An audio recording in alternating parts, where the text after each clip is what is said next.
I never expected that getting locked in at work would change my life, but that's exactly what happened. It wasn't some grand adventure or a high-stakes emergency.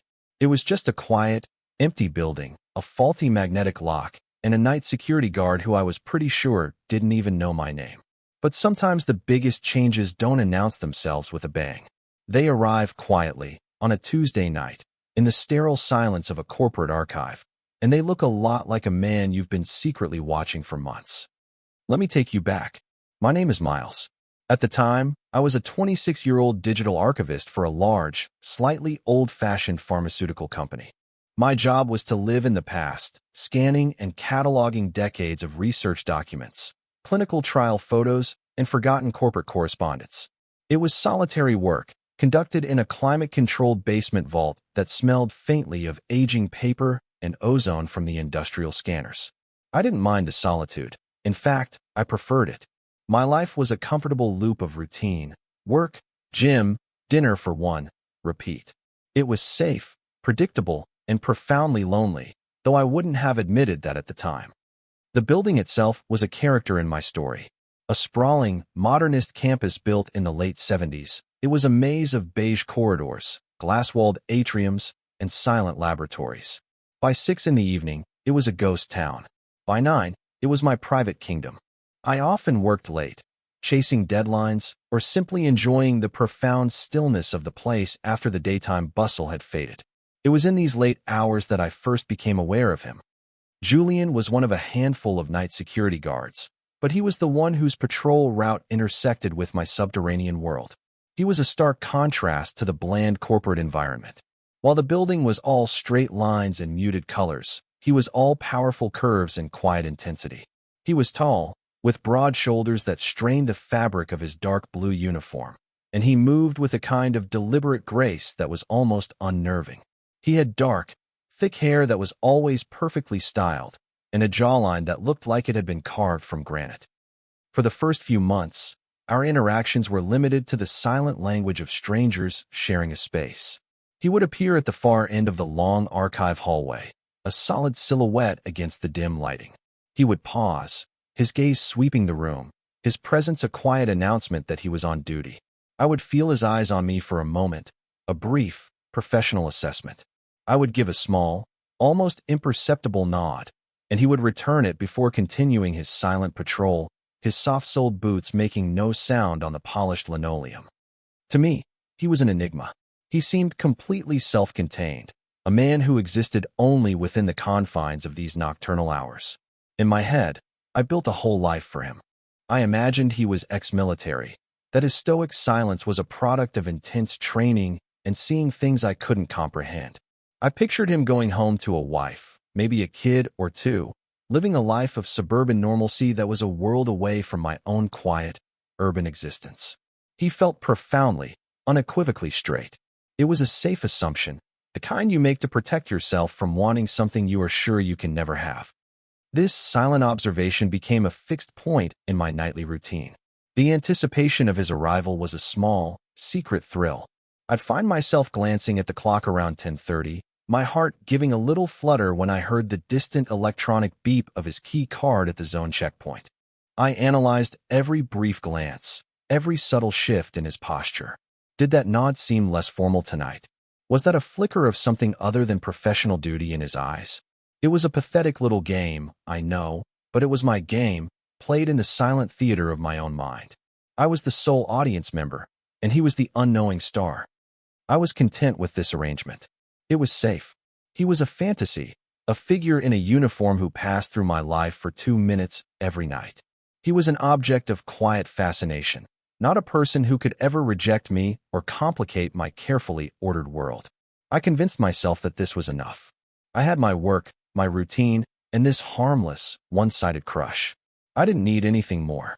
Or so I told myself, night after night, in the cool, sterile silence of the archive, waiting for the sound of a key card in a distant door. Then came the Tuesday.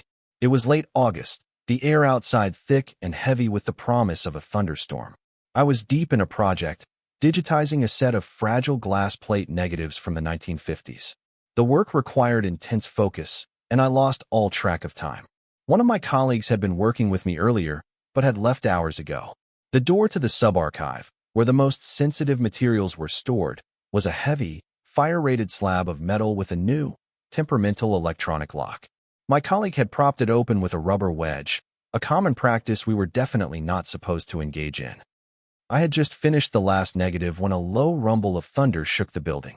It was a deep, guttural sound that seemed to vibrate up through the concrete floor. At the same moment, the power flickered. The overhead lights buzzed and went out for a second before the backup generator kicked in with a low hum, restoring them to a dimmer, emergency level. In that brief moment of darkness and vibration, I heard a sickeningly final sound from the hallway. A solid, definitive click. I felt a knot of dread tighten in my stomach. I walked out of the small scanning room and into the main sub-archive corridor. The rubber wedge was no longer propping the main door open. The vibration from the thunder must have dislodged it. I walked to the heavy door and pushed. It didn't budge. I tried the handle. Nothing. The keypad next to it was dark, the screen blank. The power flicker must have fried the circuit or triggered a full security lockdown on this specific door. My first reaction wasn't panic, but a deep, weary annoyance. I had my phone, but my wallet and keys were in my jacket, which was hanging on a chair in the main archive, on the other side of this very locked door. I had no key card to even attempt to swipe. I checked my phone. 1 bar of service. I sighed, leaned against the cold metal, and did the only thing I could do. I pulled up the building's internal directory and called the front security desk. The phone rang 3 times before a familiar, low voice answered. Security, Julian speaking, my breath caught in my throat. Of all the guards on duty, it had to be him. My carefully constructed fantasy was about to collide with a very awkward reality. Hi. I stammered, my voice sounding ridiculously small. My name is Miles. I'm a researcher in the archives. I seem to have, gotten myself locked in the sub-archive vault. Section B, 7-inch. There was a pause on the other end of the line. I could hear the soft tapping of keys. The B7 vault. That door is on a failsafe lock. If it loses power, it defaults to a hard lockdown. You can't open it from the inside. His voice was calm, professional, but I could detect a note of something else. Not annoyance, maybe curiosity, right? I said, feeling my face flush with embarrassment even though he couldn't see me. That's what it feels like. Can you come down and let me out? Another pause, longer this time. I can come down, Miles, he said, and the sound of my name in his mouth was so unexpected it sent a jolt through me. He'd never said my name before. He knew my name. But I can't open that door. The master override is a physical key held by the facilities manager. He doesn't come in until 6 in the morning. I stared at the blank keypad, the reality of his words sinking in. 6 in the morning. It was just past 11 at night. So I'm stuck here? For the next 7 hours? I asked, my voice barely a whisper. The line was silent for a beat, and then he said, I'm on my way down. We'll figure it out. He disconnected, leaving me in the humming silence of the vault, my heart hammering against my ribs for reasons that had nothing to do with being trapped and everything to do with the man who was coming to my rescue. A few minutes later, I saw his silhouette through the small, wire-reinforced window in the door. He was a dark shape in the dimly lit outer hallway. He put his hand on the door, mirroring mine on the other side, and for a second, it felt strangely intimate, the cool metal connecting us. You okay in there? His voice came, slightly muffled by the thick steel. I'm fine, I called back. Just feeling a little stupid. I heard him chuckle, a low, pleasant sound. Don't. This lock system is a nightmare. It's happened before. He peered through the window, his eyes finding mine. Look, my boss is firm on the protocol. I can't leave you locked in a vault, but I also can't bust open a high-security door. The compromise is you have to stay in this section, but I'm supposed to stay with you. For insurance purposes. My mind blanked. He was going to stay with me? All night. The prospect was both terrifying and exhilarating. Oh, I managed. You don't have to do that. I'm fine, really. I can just find a comfy patch of floor. I was trying to give him an out, to retreat back to the safety of our silent, distant dynamic. It's not a suggestion, it's my job, he said, though his tone wasn't harsh. Besides, the chairs in the B7 observation room are slightly less terrible than the floor. He was already pulling a chair over from the main archive space, positioning it just outside my door. He was settling in. This was happening. The inciting incident wasn't just that I was trapped. It was that I was trapped with him. The carefully maintained distance between us had just been obliterated by a rumble of thunder and a faulty wire.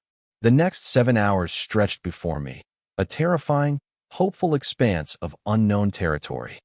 He couldn't get into the vault with me, but the subarchive wasn't just one room. It was a small network of corridors and storage closets, all connected behind that one sealed door. I was free to wander my little prison, while he was stationed just outside. For the first hour, we existed in a state of awkward proximity.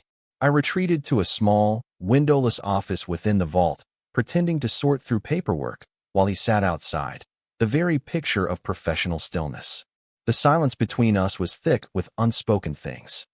I was hyper-aware of his presence.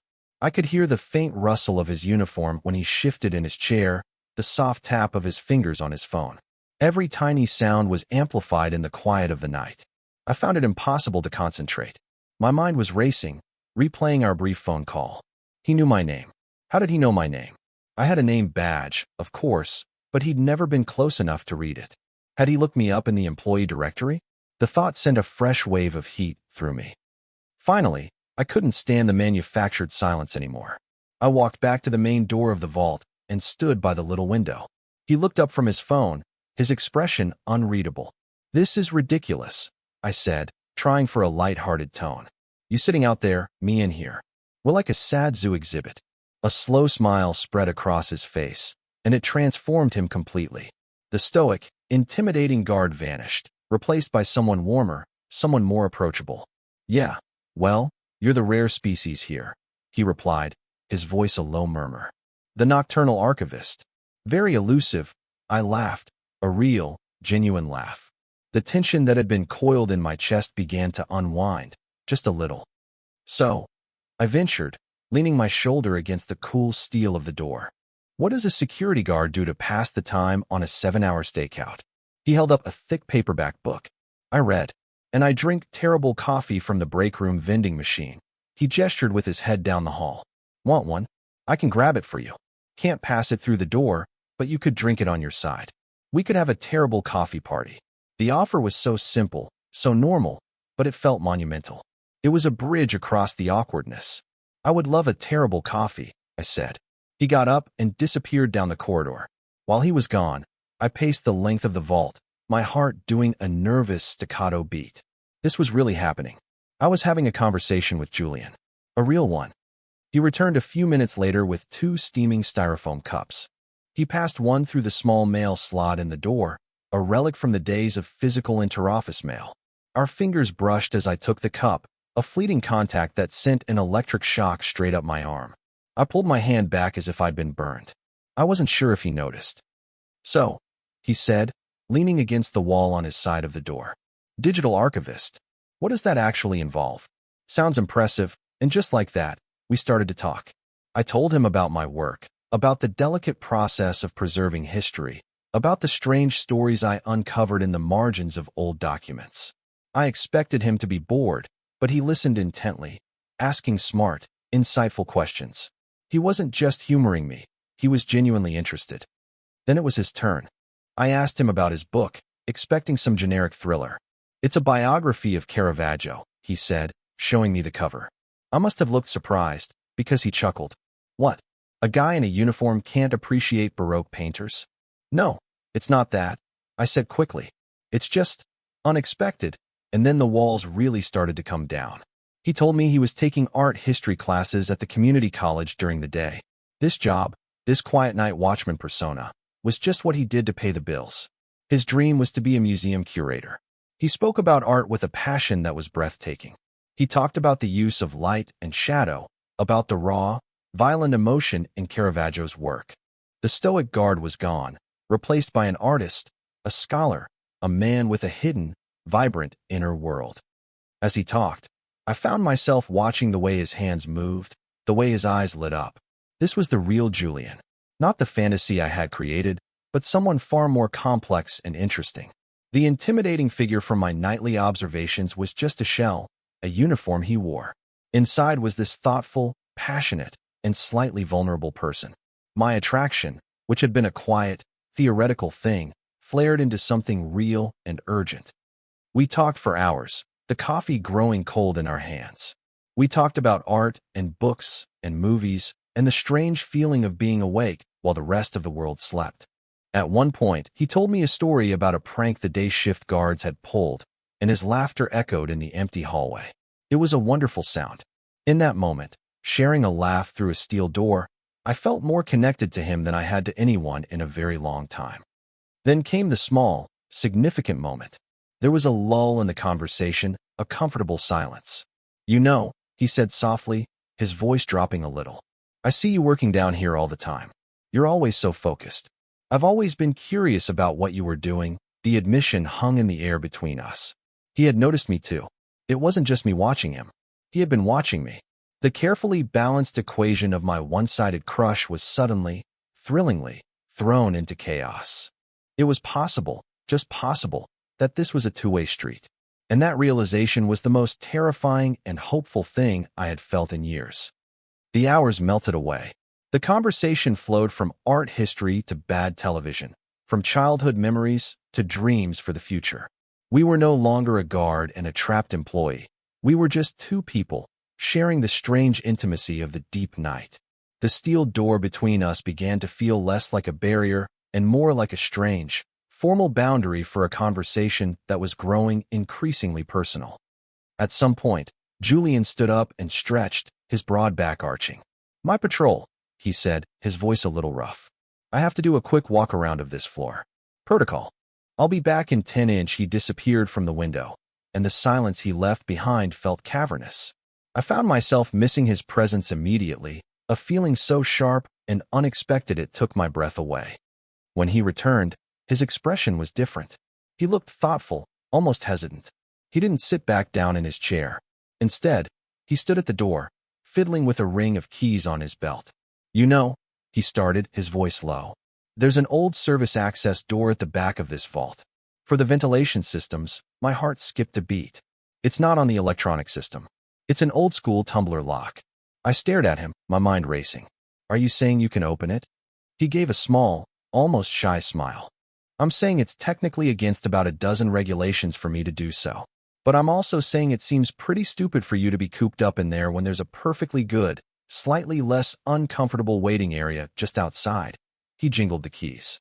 "It's a blind spot. There are no cameras in that back corridor. No one would ever know." The words hung in the air. No cameras. It was an offer of trust, a small conspiracy just between the two of us. "Okay," I breathed out, my voice barely audible. "Yes, please." He nodded once, a quick, decisive gesture. "Stay there. I'll meet you at the back." I heard his footsteps fade down the main hall as I rushed to the rear of the vault, my heart pounding a frantic rhythm against my ribs. I found the door, a simple, unmarked panel of metal set into the concrete wall. A minute later, I heard the faint scratching of a key from the other side. There was a loud, metallic clank as the old lock turned over, and then the door swung inward with a low groan. And there he was, Julian, standing not on the other side of a window, but right in front of me, close enough to touch. The air in the narrow service corridor was cool and smelled of dust and machinery.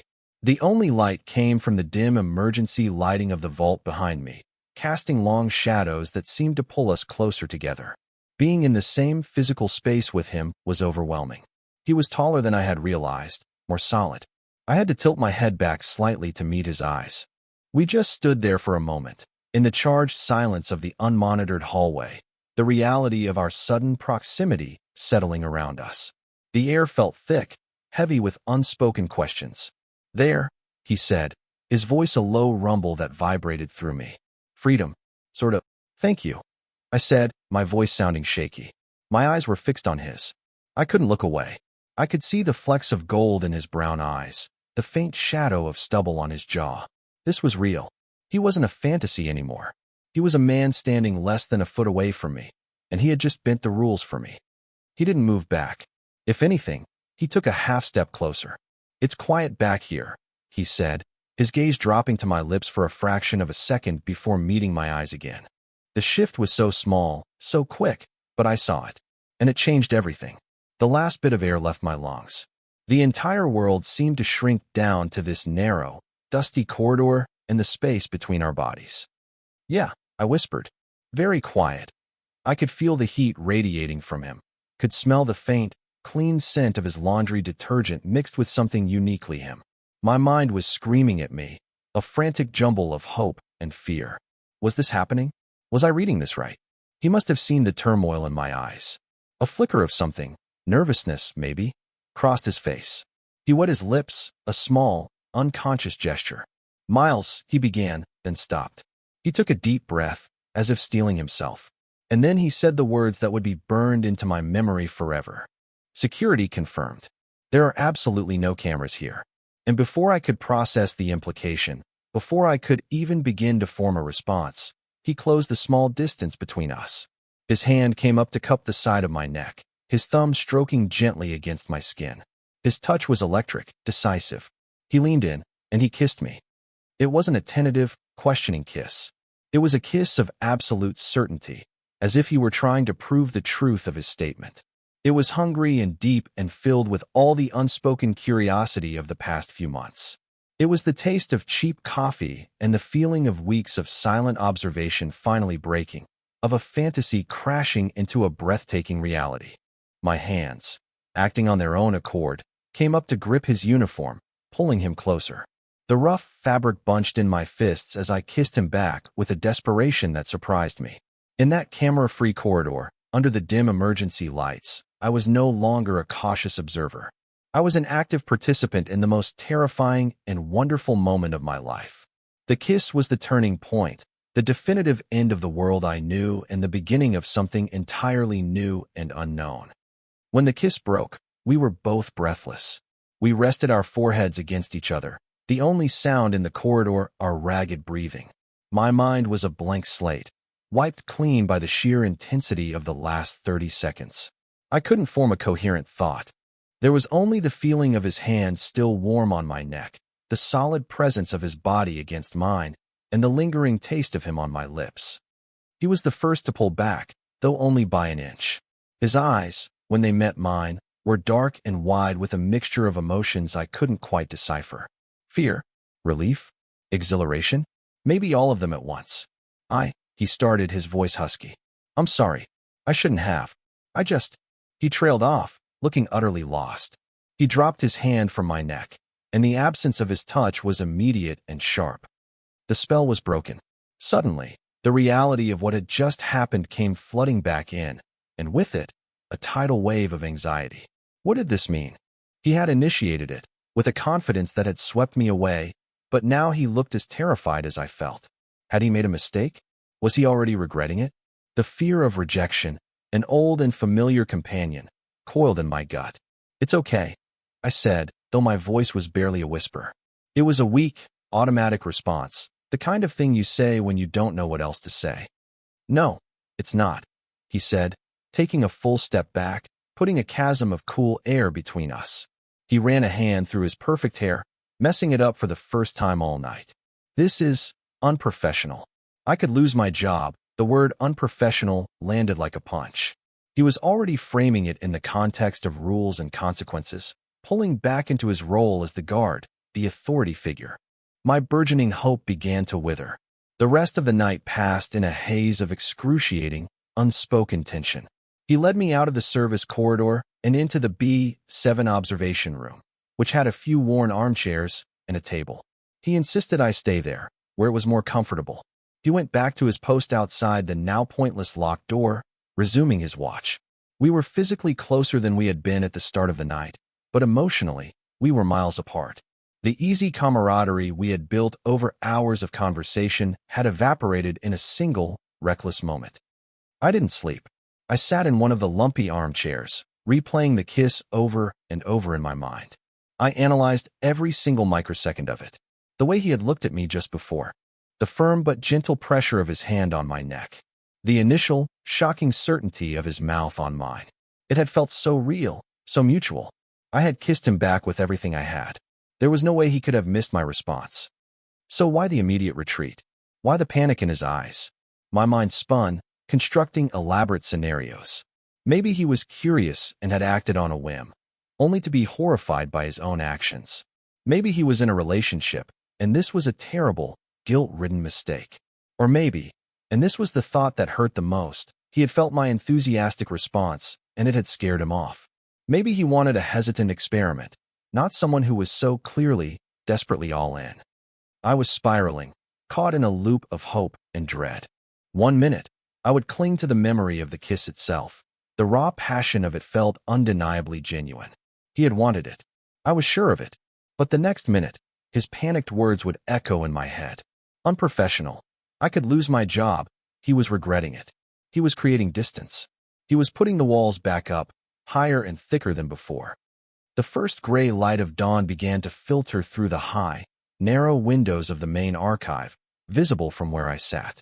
It felt like an intrusion, the outside world creeping back in to reclaim the night. Around 6, I heard the sound of footsteps and a cheerful voice in the hallway, followed by the sound of a key in the main vault lock. The facilities manager had arrived. Julian opened the door to the observation room. He wouldn't meet my eyes. "You're free to go," he said, his voice flat and formal. The warmth from a few hours ago was completely gone. He was the stoic guard again, a stranger in a uniform. "I'll file a report about the lock malfunction. I'll leave your name out of it. Just say we found the door locked this morning." He was already covering his tracks, erasing us. "Julian," I started, but I didn't know what to say. "What are we? What was that? Do you feel what I feel?" The questions were a frantic swarm in my head, but none of them made it past my lips. I couldn't risk it. Not when he was looking at me with such carefully constructed indifference. The vulnerability of asking, of laying my heart bare only to have it dismissed as an unprofessional incident, was more than I could bear. So I just nodded. "Okay, thank you." I walked past him, out of the vault, and down the long corridor toward the building's exit. I didn't look back. Every step felt like a defeat. I had spent a night trapped in a room with a fantasy, only to discover he was a real, complicated, and wonderful person. And then, in the space of a few minutes, I had lost him entirely. I walked out into the cool morning air, the city just beginning to wake up, feeling more alone than I had before the whole ordeal began. The kiss had happened. I knew it had, but in the harsh light of day, it felt like a dream I was being forced to forget. The days that followed were a special kind of torture. I couldn't focus on work. The quiet of the archive, once a comfort, now felt oppressive, filled with the ghost of our conversation. Every rustle of paper, every hum of a machine, seemed to echo the silence that now existed between us. I replayed every moment of that night, searching for clues I might have missed. His smile, his laugh, the way he'd said my name. And the kiss. Always, my thoughts circled back to the kiss. I was caught in a brutal tug-of-war between hope and despair.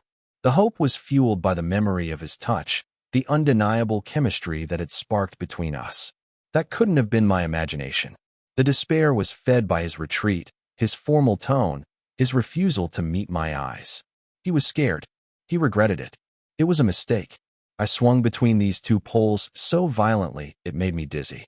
I started leaving work at 5 o'clock sharp, abandoning my late-night routine. The thought of seeing him, of facing that formal, indifferent mask again, was unbearable. What would I do? Nod politely as he passed by on his patrol, as if nothing had ever happened? As if he hadn't completely upended my world in a dusty, camera-free corridor? I couldn't do it. Avoidance felt like the only way to protect what was left of my sanity.